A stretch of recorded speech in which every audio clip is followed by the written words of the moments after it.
इनके videos viral हो रहे हैं कि प्रभु श्री राम की नगरी अयोध्या में धीरेन्द्र शास्त्री जी से विवाह करेंगे और आपके स्वप्न में आए थे। कब आए थे, क्या आए थे, हमको पहले उसको बता दीजिए। जय श्री राम, जय बागेश्वर धाम। जो ये आपने जो प्रश्न पूछा इसका जवाब ज़्यादा अच्छे से मेरे गुरुदेव जगत गुरु श्री परमहंस आचार्य जी दे पाएंगे। आप उनसे जाके हम चाहेंगे कि क्या उन्होंने कहा था आपकी और परमहंस जी की क्या बातें हुई थी, आपने उनको कौन सी बातें बताई थी, हम चाहेंगे हमारे दर्शकों को बता दीजिए। मैं भी यही चाहूंगी कि आप जाके उनसे बात कर लीजिए। कुछ लाइनें आप बता दीजिए। अगर मैं ही बता दूंगी तो फिर आप वहाँ तक नहीं जाएंगे। नहीं, मैं जाऊंगा पक्का। नहीं, मुझे विश्वास नहीं। आप वहीं जाके गुरु जी से पूछिएगा। कुछ तो बता दीजिए। मीडिया में चल तो रहा है, आप बता दीजिए हमारे भी दर्शकों को। बस जो भी गुरुजी बता रहे हैं वो उनसे जाके पूछ ही लीजिएगा उस बाइट को। अच्छा, आपकी इच्छा है उनसे शादी करने की बागेश्वर धाम जी से? पूछिए तो जाके वहाँ पे गुरुजी बताएंगे, इसका उत्तर देंगे ना आपसे, क्योंकि ये सब विषय में बोलने वाले मैं कोई नहीं होती। हमारे यहाँ सनातन में गुरुदेव जी और माता पिता सब तय करते, तो ये प्रश्न को डायरेक्ट जाके आप गुरुजी से पूछिएगा। आपके स्वप्न में आए थे, क्या क्या क्या बातें हुई थी, क्या क्या क्या लीला हुई थी, कुछ उसको थोड़ा सा। इसके अलावा कोई अगर प्रश्न तो आप पूछ सकते हैं, लेकिन आप इस विषय में और कुछ भी पूछना चाहेंगे तो जगत गुरुजी से जाके पूछिएगा। नहीं, स्वप्न में आए थे वो तो बता दीजिएगा हमारे दर्शकों को। जब गुरुदेव जी बता रहे हैं उसको सुनिए ना। आप भी बता दीजिए। मेरा मन नहीं है बताने का। गुरुजी से जाके पूछिएगा। अच्छा, आप गए हुए थे धीरेन्द्र शास्त्री जी से मिलने, उस वक्त मुलाकात हुई थी या नहीं हो पाई थी, क्या बात? आपको नहीं पता न्यूज़ में क्या हुआ था? आप ही लोगों ने तो 16 जून को इतना बड़ा ब्लॉकबस्टर डेट कर दिए थे, या इस तरह से कह लीजिए कि ब्लास्ट कर दिए थे, आपने एक्सप्लोजिव बना दिए थे 16 जून को। इतना बड़ा बवंडर ही कह लो उसको। मिल ही नहीं पाई। मेरा पर्चा बन के रखा हुआ है वहाँ पे, लेकिन वो मिल नहीं पाया मेरा पर्चा। आपके नसीब में नहीं था क्या मिलना, ऐसा कुछ क्या था? आप लोग बीच में आ गए, नहीं तो मेरा तो पर्चा रखा हुआ था। नहीं, वो तो है ही ना, तो वो मिल तो जाते ही ना, दरबार तो था ही, लेकिन आप लोगों ने इतना हाईलाइट कर दिया कि वो मुझे नहीं मिल पाए। तो गए थे तो फिर गए थे आप, जैसा कि आपने बताया कि जगत गुरु रामभद्राचार्य जी के भी आप अनंत शिष्य हैं, तो आप भी आप गए थे, गुरुजी से मिले थे, अपनी बातों को बताया था गुरुजी को, जगत गुरु जी को, तुलसी पीठाधीश्वर गुरुदेव जी को। वो उनसे तो मैं 2 बार मिल चुकी हूँ। एक बार हरिद्वार में जब महाकुंभ लगा था उस टाइम, जब मैं 6 साल की थी तब मिली थी, और एक बार मैं उज्जैन में मिली थी।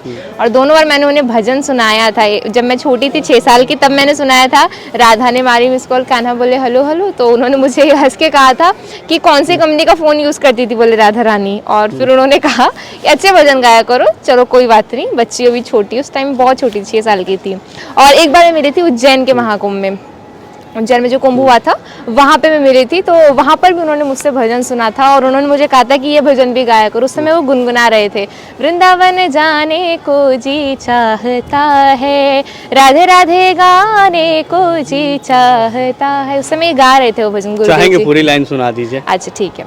वृंदावन जाने को जी चाहता है, राधे राधे गाने को जी चाहता है, वृंदावन में बाके बिहारी, बाके बिहारी मोरा बाके बिहारी, नैना लड़ाने को जी चाहता है, राधे राधे गाने को जी चाहता है। उस समय मुझे गुरुदेव जी ने ये भजन बोला था कि इसको हर जगह गाइएगा, और तब से मैं गाती हूँ गुरुदेव जी से। बहुत अच्छे, बहुत सरल संत है गुरुदेव जी, मतलब उनके पास जाके कोई भी कभी भी मिल सकता है, और बहुत विनोदी स्वभाव के हैं। मतलब जब भी मैं गई हूँ दोनों बार में, तीसरी बार अभी यहीं अयोध्या में मिल लेती, लेकिन मुझे लोगों ने वहाँ पहचान लिया था। मैं गई थी वहाँ पर गुरुदेव जी की जो 75वां अमृत महोत्सव चल रहा था, हाँ, तो वहाँ पे मैं गई थी और मैं कथा में बैठी ही थी, लेकिन जैसे मैं जाके कथा में बैठी तो मुझे लोगों ने पहचान लिया, और एकदम से जो बात एकदम ऐसे उड़ गई, शिवरंजनी आई, शिवरंजनी आई। और उस बात इसलिए उड़ गई क्योंकि उस दिन मंच में धीरेन्द्र कृष्ण शास्त्री जी महाराज, जिनको मैं प्राणनाथ बोलती हूँ, वो मंच में थे, तो इसलिए वो एकदम से स्प्रेड हो गया, शिवरंजनी आई, शिवरंजनी आई। तो मैंने बोला कि इससे पहले अभी और कुछ हो जाए मैं हट जाऊँ यहाँ से अब, तो नहीं तो मैं उस दिन ही मिल ही रहती। मैं गई थी उनसे मिलने। जब 2 बार इतनी सहजता से मिल गए, इतने सरल संत हैं, तो इस बार ही मिल ही लेते, लेकिन आप लोगों ने मिलने नहीं दिया इस बार। इसका कष्ट रहेगा। नहीं तो उसके बाद क्या है, कभी तो मिलेंगे, कभी तो मिलेंगे वो बाके बिहारी, सदा उनसे प्रीति लगा करके रखना। मिल तो जाएंगे, दर्शन तो होंगे रहेंगे।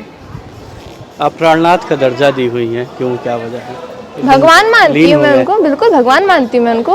उनके दरबार की, उनके धाम की मैं दीवानी हूँ और उनको मैं भगवान मानती हूँ, इसलिए मैंने प्राण डाला। क्योंकि भक्त को हक होता है अपने भगवान, जिसको भगवान मानते हैं उनको एक नया नाम देने का एक भक्त को हक होता है। तो बस मैंने भी अपने भगवान को यानी कि पंडित धीरेन्द्र कृष्ण शास्त्री जी महाराज को प्राणनाथ ये नाम दे दिया। अच्छा, परिचय में क्या लिखा था? मुझे तो मिला ही नहीं ना, मैं तो खुद नहीं, चाहती हूँ। आपको क्या लग रहा है क्या लिखा होगा? जो हकीकत रही होगी वही सब लिखा होगा, क्या? लेकिन मिला ही तो नहीं ना मुझे। जब आएगा तब दिखा दूंगी। मैं तो खुद चाहती हूँ ना वो पर्चा मुझ तक पहुँच जाए, हाँ। या किसी तरह मुझे पर्चा मिल जाए, लेकिन मिल नहीं रहा है वो पर्चा मुझे। एक्चुअली रखा हुआ है वो बागेश्वर धाम में, रखा हुआ है मेरा पर्चा लिख के पूरा, लेकिन मिल नहीं पा रहा है वो मुझे। तो जैसे ही मिलेगा सबसे पहले शो कर दूंगी, देखो भाई मेरे पर्चे में ये लिखा है। सबसे पहले यही शो करना है। हाँ, मीडिया में गया के दिखाना। हाँ हाँ बिल्कुल बिल्कुल, सबसे पहले दिखाना कि देखो ये लिखा था मेरे पर्चे में।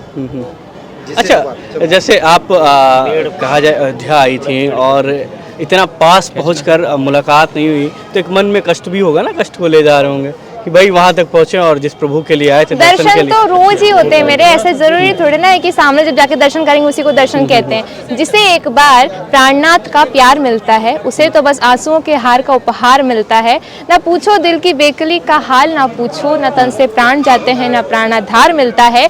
जहाँ कुछ छल छलाता अश्रुजल दिखलाई देता है, उसी दरबार में हमारे प्रिय सरकार का चमत्कार दिखता है। जय श्री राम।